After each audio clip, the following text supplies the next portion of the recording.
असं म्हणतात, कुठलीही नवीन गोष्ट शिकायला वेळेचं आणि वयाचं बंधन नसतं आणि शिकलेली कुठलीही गोष्ट कधीच फुकट जात नाही. ती कुठे ना कुठे आपल्याला उपयोगी पडतेच. नमस्कार मंडळी, नुकताच दीपोत्सव पार पडलाय. आपण सगळ्यांनीच फटाके, फराळ, कंदील आणि रंगबिरंगी रांगोळ्या यांचा मनमुराद आनंद घेतला. आपल्या भारतात किती विविधता आहे ना प्रत्येक बाबतीत. आता रांगोळीचंच उदाहरण घ्या ना.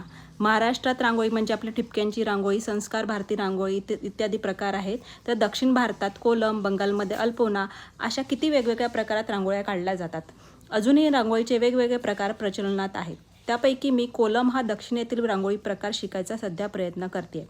आपल्या कलासंपन्न भारतातील जितक्या कला आपण शिकू तितके कमीच आहे नाही. तर कोलम रांगोळ्या दिसायला जितक्या सुंदर तितक्याच कॉम्प्लेक्स आणि क्रिटिकल आहेत. त्या काढण्यासाठी एकाग्रता आणि संयम या दोन्ही गोष्टींची आवश्यकता असते. असो, सध्या मी छोट्या छोट्या कोलम ट्राय करते. आपल्या भारतातील एक पारंपरिक आणि प्राचीन असा कला प्रकार शिकण्याचा प्रयत्न करते.